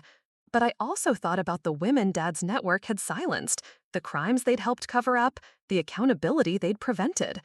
If our testimony could help stop that, if our courage could give other victims a chance at justice, then maybe the sacrifice was worth it. Okay, I said, we testify. Jennifer smiled when we told her our decision the next morning. Foster will be pleased. He thinks your testimony could be the key to convicting some of the network's highest-level members. What happens now? Now we start preparing you for trial, teaching you how to testify effectively, how to handle cross-examination, how to stay safe while you're giving public testimony. How do we stay safe if we're testifying in public? Very carefully, and with a lot of help from people like me. The trial preparation process was unlike anything I'd experienced. Federal prosecutors worked with us for hours each day, going over every detail of our story, anticipating every argument the defense might make, preparing us for every possible line of attack. They're going to try to discredit you, Prosecutor Sarah Chen explained. They'll argue that you misinterpreted what you saw on the camera, that your mother coached you to see abuse where there was only domestic disagreement. But we have evidence. Evidence can be interpreted different ways. They'll bring in experts who say the video is ambiguous, psychologists who argue that your mother's mental state affected her credibility. The same arguments Dad's lawyer made. Exactly. But now they have additional ammunition. They'll argue that this entire federal case is based on the fantasies of a woman who was proven to be mentally unstable. The complexity of what we were facing was daunting. It wasn't just about telling the truth anymore. It was about telling the truth convincingly enough to overcome a well-funded defense strategy designed to destroy our credibility. Can we win? I asked Chen. With your testimony, we have a real chance. Without it, the network members will probably walk free. No pressure, Mom said dryly. I'm sorry, I know this is hard, but you should understand what's at stake. What was at stake, we learned over the following weeks, was bigger than we'd ever imagined. The network Dad had been part of wasn't just about protecting individual criminals. It was about protecting an entire system that allowed wealthy people to commit crimes without consequences. We're talking about dozens of cases, Chen explained. Sexual assault, domestic violence, financial fraud, even some suspected murders, all covered up by the same network of investigators, lawyers, and fixers. And Dad was part of all of that? He was one of their most effective investigators. His access to surveillance technology and government databases made him particularly valuable. Learning the full scope of Dad's activities was like grieving him all over again. The man who had raised me, who had taught me to ride a bike and helped me with homework, had also spent his career helping rapists and murderers escape justice. How do you reconcile that? I asked Mom one evening. How do you process the fact that someone you lived with for decades was capable of such terrible things? I don't think you ever fully reconcile it, she said. I think you just learn to live with the contradiction. The man who made me pancakes on Sunday mornings was the same man who helped cover up crimes against other women. Both things are true, even though they don't make sense together. Do you think he ever felt guilty about any of it? I think he convinced himself he was just doing his job, that other people made the moral decisions and he just provided information. But he had to know what that information was being used for. He knew. But knowing and caring are different things. I think your father stopped caring about other people's pain a long time ago. 2 months into trial preparation, we got news that would change everything again. One of the network members who had been arrested, a man named Patterson, had agreed to cooperate with prosecutors in exchange for a reduced sentence. "He's giving us everything," Chen said, barely able to contain her excitement. "Client lists, operational details, records of payments, communication logs, everything we need to build cases against the people at the top. What does that mean for us? It means your testimony just became even more crucial. Patterson can tell us how the network operated, but you can show the jury what their operations actually looked like in practice. Are we still in danger? More than before, unfortunately. Patterson's cooperation has made some very powerful people very nervous." That afternoon, Tom informed us that we'd be moving to yet another safe house, this one with enhanced security measures. The new location was a fortified compound in rural Montana, surrounded by federal agents and cut off from all outside communication except through official channels. "This is our highest level of protection," Tom explained. "The kind of setup we usually reserve for witnesses testifying against terrorist organizations." Is that what we're dealing with? Terrorists? We're dealing with people who use terror as a business strategy. So yes, in a way. The Montana compound felt like a different world. Mountains in every direction, crisp air that smelled like pine, absolute silence except for the sound of wind and wildlife. Under different circumstances, it might have been peaceful. But knowing we were there because people wanted to kill us made it feel more like a prison than a retreat. Mom and I fell into a new routine. Morning runs around the perimeter with federal agents as escorts. Afternoons working with prosecutors on testimony preparation. Evenings reading books from the compound's small library or watching movies on an ancient television. "I feel like we're living in witness protection," I said to Jennifer one evening. "You basically are, just temporarily." "How temporarily?" "The trials are scheduled to start in 6 months. If everything goes according to plan, you could be home by this time next year." A year. I'd been away from my real life for 3 months already, and the idea of spending another 9 months in protective custody felt overwhelming. What about Marcus? What about my job? What about the wedding? "Marcus is safe. Your employer is holding your position, and weddings can be rescheduled." Can they? How many relationships survive this kind of disruption? Jennifer's expression softened. "More than you might think. The people who really love you will wait. The people who don't, you're better off without." That night, I was allowed to call Marcus for 10 minutes on a secure line. His voice sounded strained, tired, older somehow. "How are you holding up?" he asked. "Some days better than others. How are you? Worried about you, missing you, trying to stay busy with work. Any problems? Anyone bothering you?" "Nothing direct, but I get the feeling I'm being watched sometimes. Probably just paranoia. Probably not just paranoia. Yeah, probably not." We talked about mundane things, his projects at work, books he was reading, mutual friends who asked about me. Normal conversation that felt surreal under the circumstances. "Do you ever regret getting involved with all this?" I asked. "With you? Never. With the investigation, the testimony, all the complications." Marcus was quiet for a moment. "Sometimes I wonder what our lives would have been like if we'd just ignored the doorbell camera footage. If we'd minded our own business and let your parents handle their own problems. And then I remember that your mother might be dead by now if we'd done that, and a network of criminals would still be operating with impunity." He paused. So no, I don't regret it. I hate that it's dangerous and complicated, but I don't regret doing the right thing. Even if it costs us years of our lives, even then, we'll have the rest of our lives to be happy together, but we only get one chance to stop these people. After the call ended, I sat in my room at the compound and thought about the choice we'd made. Everything had started with trying to protect Mom from an abusive husband. Now we were potentially helping to dismantle an international criminal network. The scope of it still felt unreal, but Marcus was right. We only got one chance to do this right. And despite everything we'd sacrificed, despite all the ways our lives had been disrupted, I knew we were doing something important.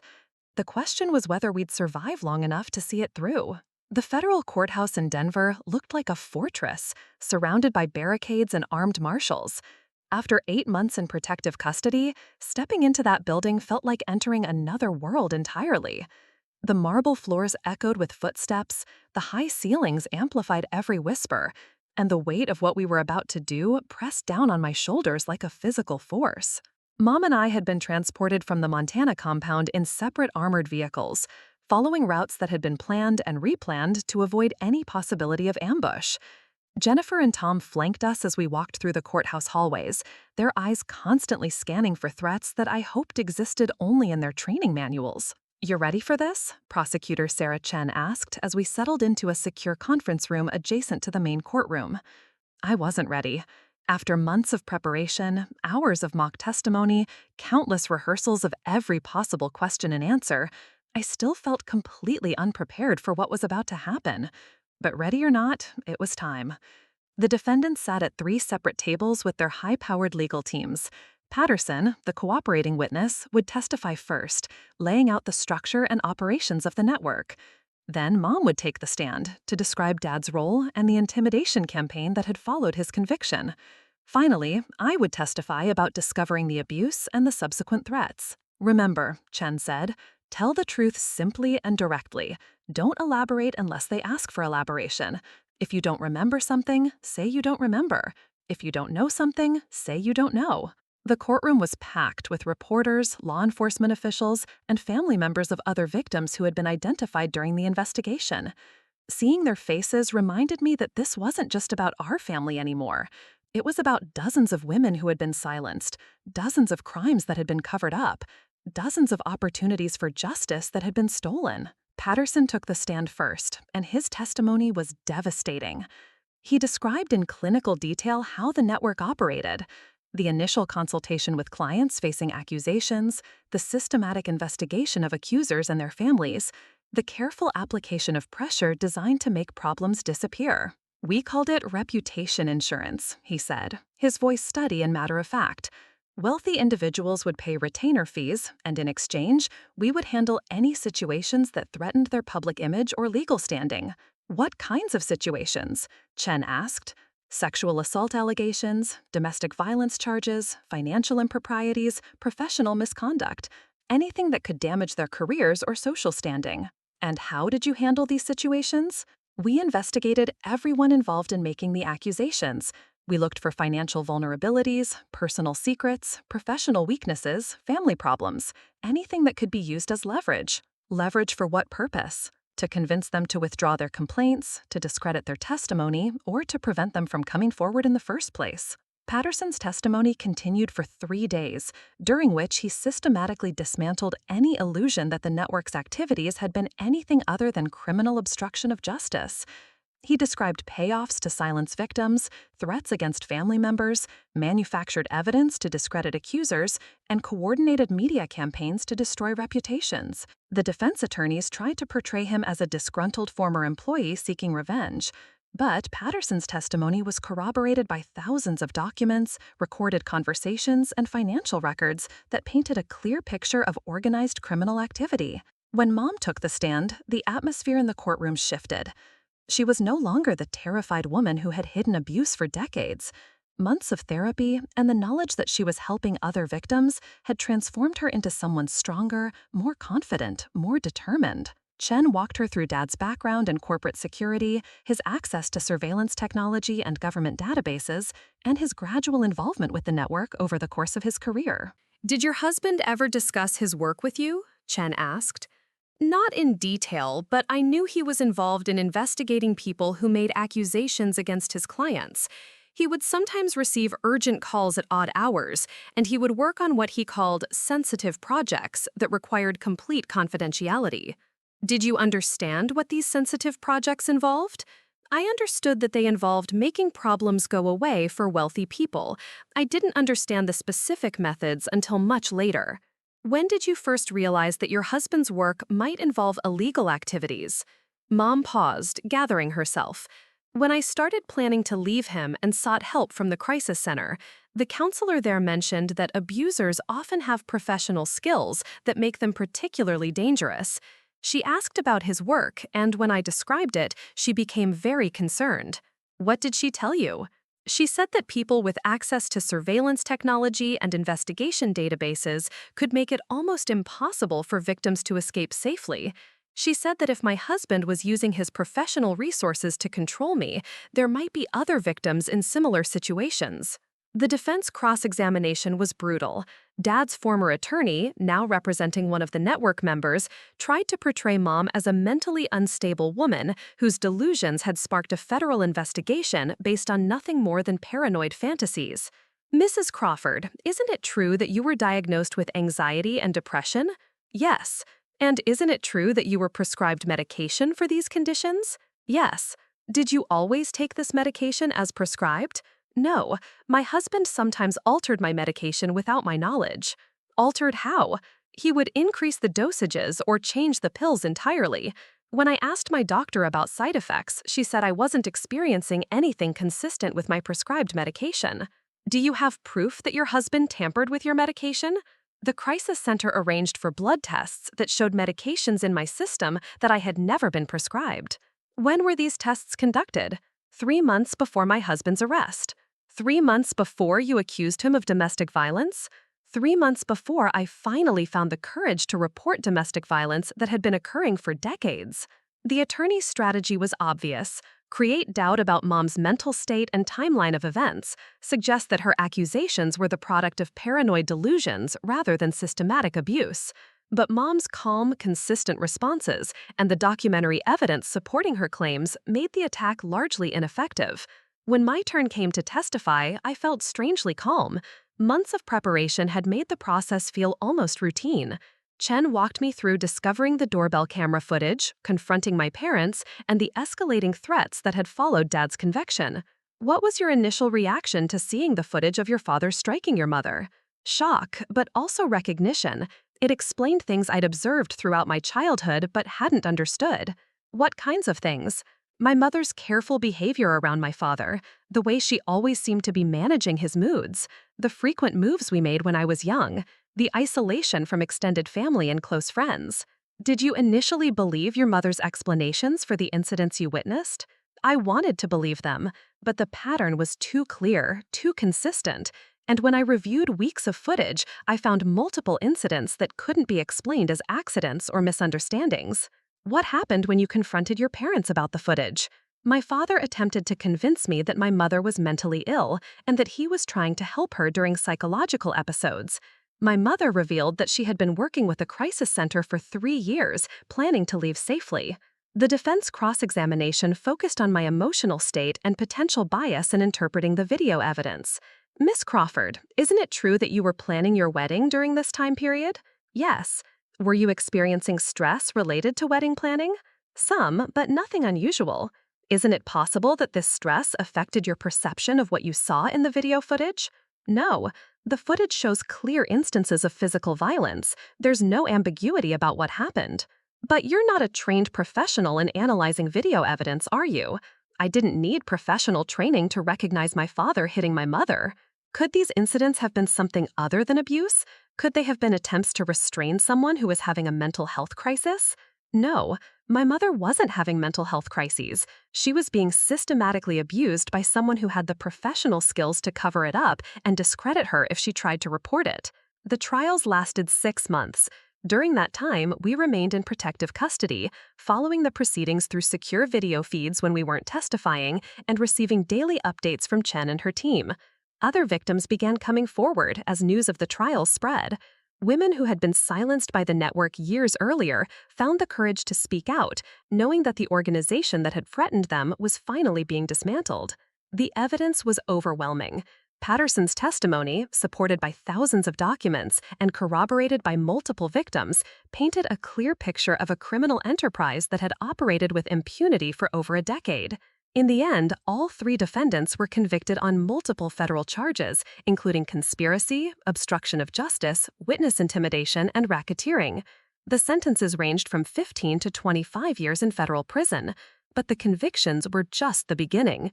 The investigation had identified dozens of clients who had used the network services to cover up crimes.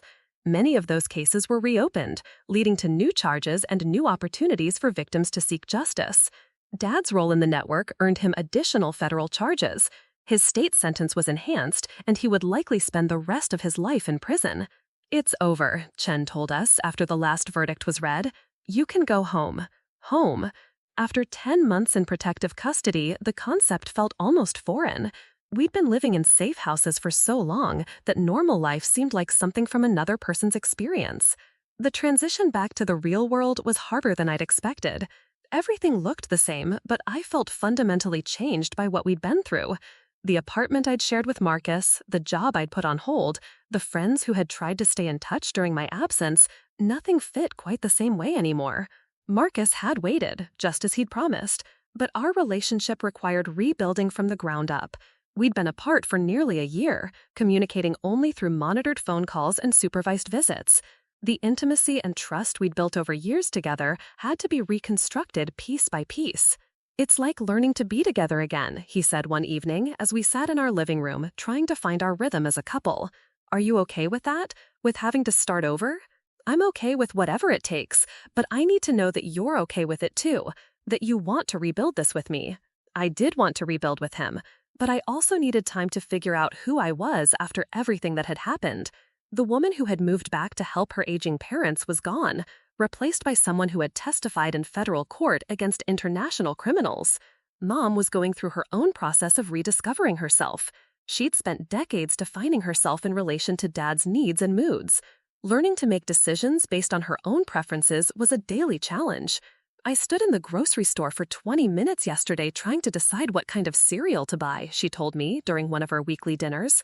"I realized I didn't know what I actually liked because I'd been buying whatever your father preferred for so long." "What did you end up choosing?" "Everything. I bought 6 different kinds and decided to try them all." She was taking small steps toward independence, enrolling in art classes she'd always wanted to take, reconnecting with old friends she'd lost touch with during her marriage, traveling to places Dad had never wanted to visit. Each decision was an act of reclaiming her own identity. The media attention was intense for several months. Our story became part of a larger national conversation about how wealthy people evade accountability for their crimes. Documentary filmmakers approached us, book publishers made offers, and advocacy organizations invited us to speak at conferences. We declined most of the attention. We'd spent enough time having our lives scrutinized by others. What we wanted now was privacy, normalcy, the chance to build new lives based on our own choices rather than other people's expectations. Marcus and I rescheduled our wedding for the following spring. It was a small ceremony with close friends and family, held in a garden rather than the elaborate venue we'd originally planned. Mom walked me down the aisle, her face radiant with joy and pride. During the reception, Marcus gave a toast that brought tears to everyone's eyes. "A year ago, I thought I knew what courage looked like," he said. "I thought it was about facing your fears or standing up for what you believe in. But watching Sarah and Linda this past year taught me that real courage is about doing what's right, even when it costs you everything, even when it's dangerous, even when it disrupts every plan you've made for your life." He paused, looking directly at me. They saved not just themselves, but dozens of other women who had been silenced by powerful people. They chose justice over safety, truth over comfort. I'm honored to be part of a family that defines courage that way. Later that evening, as the reception was winding down, Mom and I found ourselves alone on the garden terrace, watching the sun set behind the mountains. "Do you think it was worth it?" I asked. "Everything we went through, everything we sacrificed?" "Ask me in 10 years, she said, "when we've had time to build the lives we want instead of the lives we were forced into. But right now, today, do you think it was worth it?" Mom considered the question, her face thoughtful in the fading light. I think about all the women who contacted us after the trials, the ones who said our testimony gave them the courage to report their own abusers, the ones who said they felt less alone knowing that other people had faced similar situations. And I think about your father, sitting in a federal prison, unable to hurt anyone else. I think about his network, dismantled and exposed. I think about the clients who are finally facing consequences for crimes they thought they'd gotten away with. She turned to look at me directly. Most of all, I think about you, married to a man who loves you enough to stand by you through the worst possible circumstances, building a life based on honesty instead of secrets. So yes, it was worth it. 6 months after the wedding, Chen called with news that would provide the final closure we needed. The investigation had led to charges against 43 individuals connected to the network's activities. Over 60 victims had come forward to testify about crimes that had been covered up. We estimate that the network suppressed evidence in over 200 cases during the time your father was involved, Chen said. Sexual assaults, domestic violence, financial crimes, even suspected murders. The scope of it was staggering. How many of those cases are being reopened? All of them that are still within the statute of limitations, and several states are considering extending limitation periods for cases where evidence was deliberately suppressed. What about the victims? Are they getting the support they need? That's actually why I'm calling. A coalition of advocacy organizations is creating a support fund for victims of the network's activities. They want to know if you and your mother would be willing to serve on the advisory board. It was an opportunity to help other women navigate the challenges we'd faced, to ensure that the victims coming forward would have better support than we'd had during our initial escape from Dad. We'll do it, I said, without hesitation. Working with other survivors became a source of healing for both Mom and me. Helping women who had been silenced by similar networks, supporting them through the legal process, advocating for better protections for witnesses and victims, it gave meaning to what we'd endured. 2 years after the trials ended, Marcus and I were settling into our new normal. He'd been promoted at work, partly because of the national attention our case had received, but mostly because of his steady leadership during a crisis. I'd started a nonprofit organization focused on helping domestic violence survivors navigate complex legal situations. Mom had found love again with a man named David, a retired teacher who had responded to her story in a newspaper interview by writing her a letter about his own experience supporting his sister through an abusive marriage. Their relationship was built on mutual respect and shared understanding of trauma in ways that her marriage to Dad never could have been. I never thought I'd trust another man, she told me one evening when we were discussing her relationship with David. But trust isn't something you give or withhold. It's something you build together, piece by piece, day by day. Are you happy? I'm learning how to be happy. It's harder than I expected after spending so many years focused on just surviving. But you're getting there? I'm getting there. The doorbell camera that had started everything was long gone, removed from the house that had been sold after Dad's conviction. But sometimes I thought about that simple piece of technology and how it had changed the trajectory of so many lives. If Marcus hadn't installed it, if I hadn't been curious enough to check the footage, if Mom hadn't been brave enough to tell the truth about what it recorded, how many more crimes would the network have covered up? How many more victims would have been silenced? It was impossible to know, but it was comforting to think that our decision to speak out had prevented other families from going through what we'd experienced. 3 years after the trials, I was invited to speak at a conference for prosecutors and law enforcement officials about witness protection and victim support. Standing at the podium, looking out at an audience of people dedicated to seeking justice, I felt the full weight of how far we'd come. The most important thing I learned, I told them, is that silence protects perpetrators, not victims. Every time we fail to report abuse, every time we accept explanations that don't quite fit, every time we choose comfort over truth, we enable more harm. But speaking out isn't enough by itself. Victims need support systems that make truth-telling survivable. They need legal protections that make testifying safe. They need economic resources that make leaving possible. Most importantly, they need to know that their voices matter, that their experiences will be believed, and their courage will be honored. After the conference, a young woman approached me with tears in her eyes. She was a prosecutor handling her first domestic violence case, and the defendant had connections to powerful people who were pressuring her to drop the charges. "I was thinking about backing down," she said, "but hearing your story reminded me why this work matters. I'm going to see it through." Do you have everything you need? Support from your office, protection for the victim, resources for the investigation? I think so, but if I run into problems, would it be okay if I called you? Absolutely. That's why we tell these stories. That's why we keep fighting. Driving home from the conference, I thought about the ripple effects of courage. Every person who chose to speak out made it easier for the next person to speak out. Every successful prosecution made it harder for the next criminal to escape accountability. We hadn't just exposed one network or helped one group of victims. We'd contributed to a larger shift in how society handles accusations against powerful people. The days when wealth and connections could guarantee immunity from consequences weren't completely over, but they were certainly numbered. Marcus was waiting for me when I got home, dinner already prepared and candles lit on our dining room table. 4 years into our marriage, he still found ways to surprise me with small gestures of love and support. "How was the conference?" he asked as we sat down to eat. "Good. Hard, but good. I think we made a difference." You always make a difference. That's one of the things I love most about you. Even when making a difference disrupts our entire lives. Especially then. After dinner, we sat on our back porch watching the stars emerge in the darkening sky. Our house was modest, nothing like the elaborate home we'd once planned to buy, but it was ours, built on honesty and trust rather than secrets and fear. "Do you ever wonder what our lives would have been like if none of this had happened?" I asked. "Sometimes, but then I remember that the alternative wasn't some perfect, uncomplicated life.